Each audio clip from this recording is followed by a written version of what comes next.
출애굽기 21장 1절 한 절입니다. 우리 다 같이 한 목소리로 읽겠습니다. 시작. 내가 백성 앞에 세울 법규는 이러하니라. 아멘.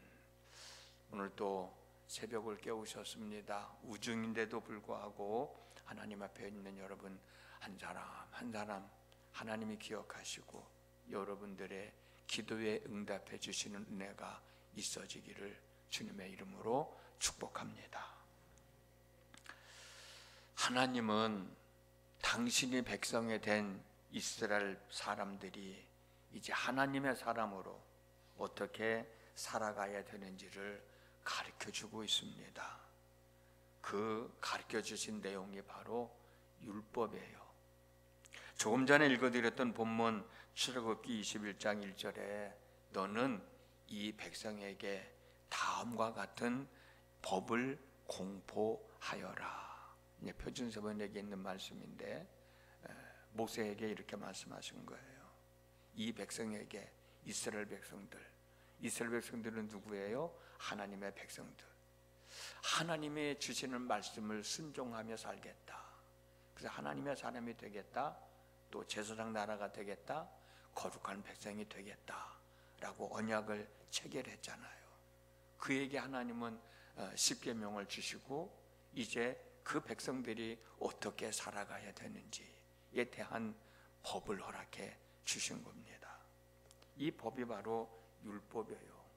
이 율법이 바로 하나님의 백성이 된 이스라엘 사람들이 지키며 살아가야 할 삶의 방식이 되는 겁니다. 저와 여러분들이 예수를 믿어서 그리고 하나님의 말씀을 듣고 말씀을 배우고 그 말씀대로 살아가야 되듯이 당시의 이스라엘 백성들과도 똑같은 거예요. 출애굽기 20장 1절에서 23장 19절까지는 하나님께서 이스라엘 백성들에게 주신 시내산 율법의 일부분입니다. 그런데 여러분, 이 율법을 오늘날의 법정과 같은 형식으로 이해를 해서는 안 돼요. 왜냐하면 율법이 기록된 때 하나님께서 율법을 선포하신 때 그때는 오늘날과 같은 사회가 아니잖아요. 그래서 우리가 이 율법을 이해를 할 때는 고대 근동지방 이 율법이 선포된 그 당시의 상황을 우리가 이해해야지 오늘날 우리가 살아가는 삶의 방식으로 그 말씀을 이해하면서 세상에 이런 법이 어디 있냐 이런 법이 어디 있냐라고 생각을 하면 안 된다는 거죠. 그래서 우리는 이 율법을 이해할 때 왜 율법이 이랬느냐라고 하는 것보다는 율법 속에 담겨져 있는 하나님의 마음과 하나님의 뜻을 알고 우리 삶 속에서 이럴 때는 하나님이 이렇게 하라고 말씀하셨지, 그게 하나님의 마음이고 그게 하나님의 뜻이니까 우리도 이렇게 살아가야지 라고 하는 마음을 갖는 것이 무엇보다도 중요하다고 하는 거예요. 율법은 어떤 사람은 613개라고 얘기하는 사람도 있고 또 어떤 사람은 율법은 612개다 라고 이야기하는 사람도 있습니다만 어떻든 이 율법을 우리는 세 가지로 분류를 합니다. 첫째는 도덕법이고 두 번째는 시민법이고 그리고 세 번째는 의식법이에요. 이 600가지가 넘는 율법을 학자들이 구분을 하고 보니까 세 가지로 분류를 할 수 있는 거예요. 도덕법, 그리고 시민법, 시민법은 사회법이라고도 하고 그리고 의식법이에요. 도덕법은 하나님의 절대적인 기준이 되는 법입니다. 그렇기 때문에 이 도덕법은 시대적 상황이 변한다 하더라도 이 법은 바뀔 수가 없어요. 왜? 하나님의 절대적인 기준이기 때문에. 예를 든다면 십계명과 같은 법입니다. 이 십계명은 아무리 세월이 흐르고 세상이 바뀐다 할지라도 이 사람이 이 땅에 존재하는 한 이 십계명은 십계명 그대로 지켜져야 할 법이에요. 그리고 시민법, 사회법이라고 한다고 그랬죠. 이 시민법이 주어질 때 살았던 하나님의 백성들이 사회생활을 해 나가는데, 함께 더불어 살아가는데 지켜야 할 법이에요. 그렇기 때문에 이 시민법은 시대적 상황에 따라서 바뀝니다. 내용이 바뀌어요. 예를 든다면 우리가 읽지는 않았지만 출애굽기 21장 1절에서 6절은 남종에 관한 법이에요. 남자 종에 대한 법. 7절에서 11절은 여종에 관한 법이고, 13절은 살인자, 살인한 사람에게는 어떻게 처리를 해야 되는지에 대한 내용이고, 15절에서 17절은 불효자식, 자식이 부모에게 불효했을 때는 어떻게 해야 된다고 하는 내용이고, 또 16절은 인신매매에 대한 법이고요. 그런데 이 법이 오늘날 똑같이 적용되지 않잖아요. 왜? 시대적 상황으로 많이 바뀌었기 때문에 그래요. 요즘 시대에는 종이라 노예라 라고 하는 신분이 없잖아요. 부모를 때리는 사람은 당시의 법은 죽이라고 그랬는데, 오늘날 부모를 때렸다고 자식을 죽이는 나라는 없지 않습니까? 사회법, 시민법은 시대적 상황에 따라 조금씩 바뀌어져 내려옵니다. 의식법은 우리가 하나님을 예배할 때 어떻게 하나님을 예배해야 되느냐, 예배하는 방법에 대해서, 우리가 하나님 앞에 예물을 드려야 될 때 어떻게 예물을 드려야 되느냐, 어떤 예물을 드려야 되느냐. 우리가 어제 추수감사절을 지켰습니다마는 절기를 지킬 때는 어떤 방법으로 어떤 예물을 드리면서 절기를 지켜야 하느냐라고 하는 법이에요. 이 의식법 또한 시대적 상황에 따라서 많이 바뀝니다. 여러분들도 잘 아시겠지만 우리 예배하는 방법이 형식에 얽매이지 않고 그 교회 상황에 맞게 자연스럽게 예배를 드리잖아요. 저희들도 전에는 아마도 형식에 얽매여서 예배를 드렸을 거예요. 그런데 지금은 자유스럽게 예배를 드리지 않습니까? 예배 시간도 바뀌었잖아요. 9시에도 드리고, 또 11시에도 드리고, 또 1시에도 드리고, 3시에도 드리고. 예물을 드리는 방법도 바뀌었잖아요. 구약시대에는 양이나 염소를 잡아서 번제물로 하나님 앞에 드리면서 예배를 드렸어요. 요즘에는 화폐로 하나님 앞에 예물을 드립니다. 또 어떤 이들의 상황에 따라서 계좌 이체를 하는 분들도 있잖아요. 의식법도 이렇게 바뀌어져요. 이와 같이 율법에는 도덕법이 있고, 또 의식법이 있고, 또 사회법이 있다고 그랬는데, 이 중에서 제일 많은 법은 사람과 사람 사이에서 지켜야 할 시민법이 제일 많습니다. 십계명만 해도 그렇잖아요. 우리가 잘 알고 있는 대로 첫 번째부터 네 번째까지는 나와 하나님 관계 속에서 지켜야 할 법이에요. 다섯 번째부터 열 번째까지는 나와 내 이웃들 사이에서 지켜야 할 법이에요. 내가 하나님과 지켜야 할 법보다 내 주변에 있는 사람들과 살아가면서 지켜야 할 법이 하나가 더 많습니다. 그리고 출애굽기 21장에서부터 23장까지 이 시민법에 관한 내용이 쭉 설명되어져 나오는데, 그 내용 대부분이 사람과 사람 사이에서 지켜야 할 내용들이거든요. 그런데 여러분, 중요한 게 뭐냐면 사람과 사람 사이에서 지켜야 할 내용 중에 약자를 위한 법, 없는 사람들을 위한 법, 억울한 사람들을 위한 법이 많다는 거예요. 그만큼 하나님은 약자와 없는 사람들, 억울한 사람들을 위하시는 하나님인 것을 우리는 알 수가 있게 할, 그 법을 통해서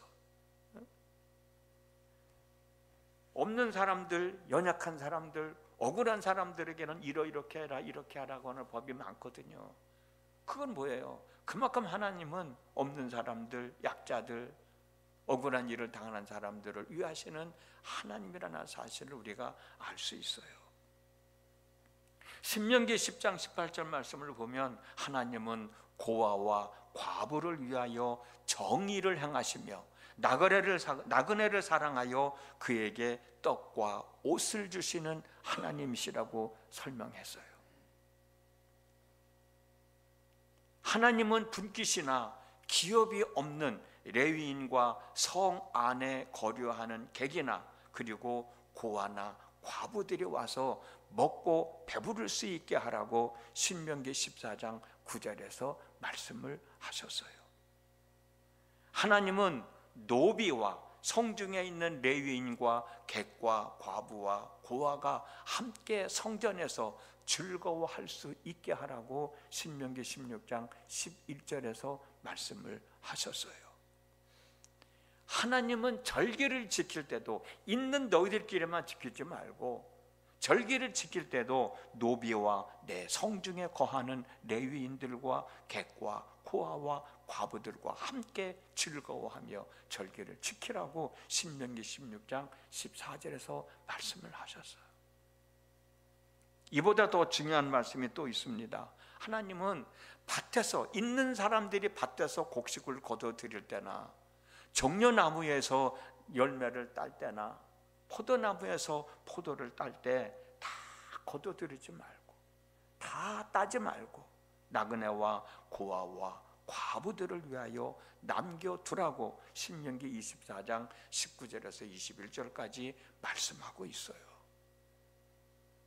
하나님은 이렇게 없는 사람, 약한 사람들 그들을 위로하시고 그들을 격려하시면서 그래도 좀 가지고 있는 사람들이, 그래도 좀 힘이 있다고 하는 사람들이 그들을 돌보며 살아가야 할 것을 말씀하셨다고.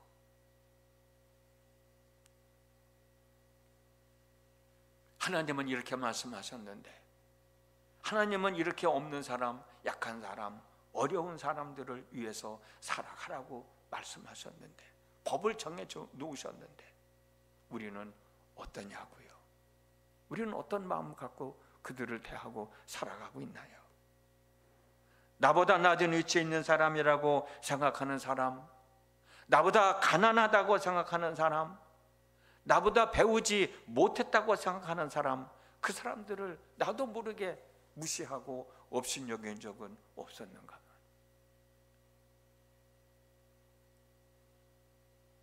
저와 여러분들이 이런 삶을 살아가는 사람이라면 저와 여러분들은 정말로 하나님의 말씀을 무시하고 하나님의 뜻을 업신여기며 살아가는 사람들이에요.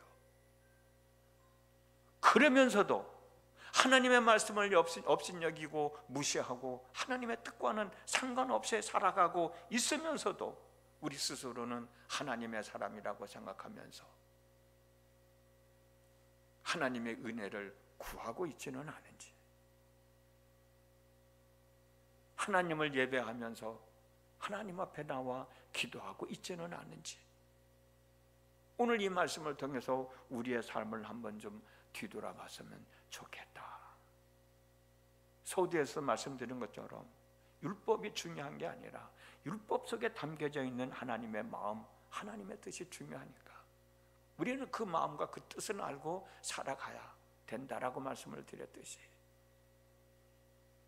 많은 법들이 있지만 그 법들 중에서도 시민법, 그 시민법 중에서도 없는 사람들, 가난한 사람들, 약자의 편에 서 있는 사람들, 억울한 일을 당하는 사람들, 하나님은 그들을 귀하게 여기시는데, 내가 좀 가지고 있다고, 내가 좀 힘이 있다고, 내가 좀 배웠다고 나보다 못한 사람들, 나보다 약한 사람들, 그들을 업신여기고 무시한다고 하면 하나님의 마음과 하나님의 뜻과는 정반대의 삶을 살아가고 있는 거예요.